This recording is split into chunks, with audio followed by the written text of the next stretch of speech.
A gentleman by the name of Leon McFadden. If you don't know him yet, you're going to at some point very, very shortly. He's a senior out of St. John Bosco High School in Inglewood, California. This guy's, you name it, he's done it. 2-time All-Mountain West, 4-year starter, Mountain West Conference preseason Defensive Player of the Year, first-team All-Conference. He's on every list possible.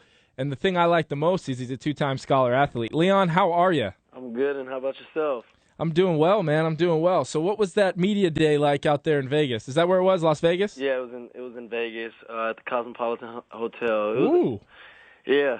Big time, man. That's what I hear. But, it was good. It was chaotic, I thought I was going to be swarmed, but it was a little mellow, I guess you can say.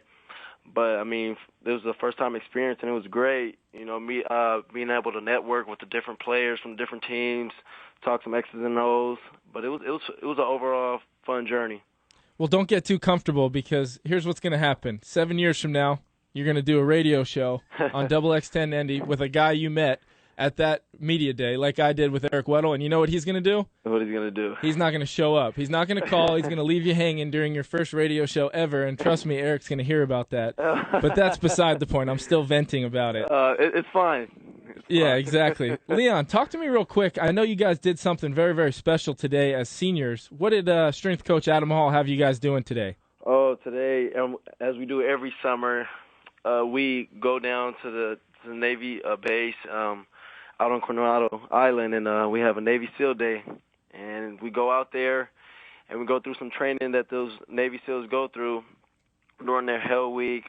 And today they just explained the whole process of becoming a Navy SEAL, sometimes how long it takes, and just basically the outskirts and the outline of what all goes down.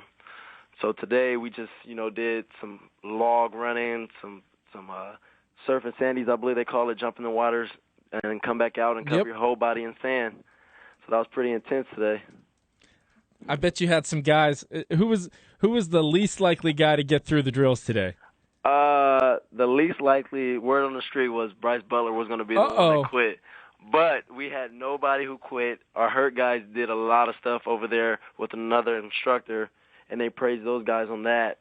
And because they had the option of just watching us, and they said, no, we don't want to watch. We want to do some type of work. So that was good. Awesome, man, awesome. Coach Long, I played against him when he coached at New Mexico, probably the best defense I ever played against in college. He's brought that similar style defense to San Diego State, blitzing, disguising, really making life, a living hell for quarterbacks. Right. Talk to me about Coach Long and how he's developed you. We heard him during the soundbite coming into the segment. Talk to me about how he's developed you and kind of taking your game to. Playing this 3-3-5 defense, it's a complicated defense to learn and really understand what your assignment is sometimes. But 3 years into this defense, a lot of the guys are understanding the concept of this whole defense. You have to be tough, and it's all 11 heads at the ball at all times. And the thing about this defense, it makes you better as a corner because you're left on an island. And that really, you can really key in on your man coverage, and that's one of the benefits that I've gotten from this defense. And, Coach Long, he harps on being aggressive, and I guess when people think about San Diego, they think of, they're beach guys, they don't do anything, they're not aggressive, but it's a whole different mindset now that Coach Long, is the defensive coordinator and head coach. When you talk about that defensive style of being out on an island and the other 9 guys causing havoc and getting to the quarterback, that sounds very, very similar to the Jets' defense in the NFL as far as a guy like Darrelle Revis who you can throw out there, lock down the other team's best corner, not have to worry about him, and make the offense play with 10 guys. Is there a certain guy that you maybe model your game after that you're watching nowadays, or even maybe back in the day like Primetime or anybody? Yeah, you said the two, Primetime and Darrelle. Those two guys right there, their style of play is so smooth. I've watched clips of both of their game, and they're never, in a panic. If they're beat, they're relaxed, and they're just, their style of play is so smooth. Yeah, buddy. You know what?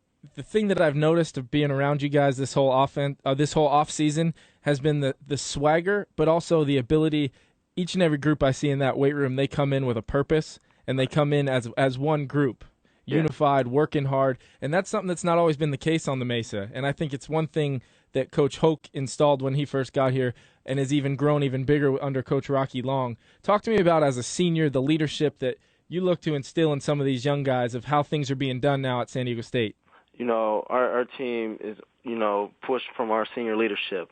And it's always nice. I mean, anybody can step up and be a leader. Our young guys, like you said, we have a couple guys that are out there getting after it, picking each other up. And it's a thing where the whole team is just going to have to come together and like you said, we're entering the weight room together. We're doing things off the field to come closer as a team, more so as brothers. Talk to me about Coach Adam Hall. I mean, you obviously know he's a friend of mine and a guy that I always respected and looked up to when I was at San Diego State. He hosted me on my recruiting trip, if you can imagine that. That's how old we are. Yeah. Or I should say how old he is. Let me clarify that. But ever since he came in, he's brought that same style of tempo that Coach Aaron Wellman had when he was here, and I think it's been a program-changing thing. Talk to me about your relationship with Adam, Coach Hall, I should say, and what you look forward to in the future with him. I mean, Coach Hall, he's going to push you to your limit. You're never, like we learned today, you're never really in pain. It's mostly mental. You have to be able to push yourself through certain things that we do in the weight room. Coach Hall, if he's yelling at you, it's because he loves you. It's out of the kindness of his heart. He's not doing it because he doesn't like you. And he's gonna keep the tempo up in the weight room. We've been stronger and faster than we ever been since he's been here. And this whole off season, guys have improved, and he's brought back power cleans, which we haven't done here, and guys are getting more explosive on the football field with that certain lift. Guys that have come out on the other side of the ball from San Diego State in the past 3 or 4 years, guys like Vincent Brown, DeMarco Sampson, Roberto Wallace. You mentioned Bryce Butler, who's there now. Of all those guys, I imagine you were probably checking those guys in practice, one-on-one drills and in team drills. Did that kind of turn you into the player you are now, having to go out and bring your A game every day to practice? Most definitely did.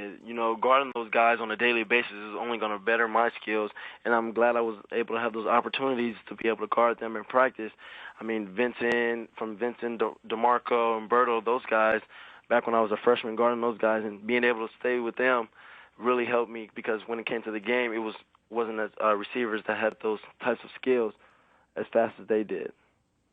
Looking ahead to the opener this year, you guys are heading up to Seattle to take on the Washington Huskies. Obviously, a Pac-12 team that had a very, very successful year last year and is on the up and up, which you guys are also on the up and up, and having been to 2 straight bowl games. It could be the first time ever at the school that you've been to 3 straight bowl games, something that, as if you guys haven't done already, would completely continue to change the culture of this university going forward into the future. What about that first game? I mean, you're playing in a pro stadium at the Seahawks Stadium. That place is going to be rocking, buddy. Yeah, I mean, everybody's excited, to go ahead and play this game opener against Washington. I mean, we talk about it every day. We count the days down, and I think everybody is ready to play, because it's an exciting feeling. That game opener, taking care of that first opponent, is going to be, our main goal right now. Well, Leon, I wish nothing but the best for you. I've been inspired by the way you've led those guys this offseason. I think not only on the offensive and defensive side of the ball, but there's so many very, very exciting players. There's game changers on both sides. I don't know whether it's going to be more exciting watching the game or more exciting watching you and Bryce go at it in practice, because it sounds like you guys have something going on already. Yeah, I mean, between Bryce, myself, Colin, and Dylan Denzel, we go at it all the time. That's only going to make you guys better. Well, I'm excited. Barring any changes with my career path, I will be at that opening game. I will be rooting you guys on. So proud of what you guys have done with that program. And if you're an Aztec fan out there, you should be very, very happy that the program is in the hands of these guys, mainly Leon McFadden. Leon, thank you so much for joining me. I will be seeing you shortly, my friend, and look forward to this season. Thank you. I appreciate it.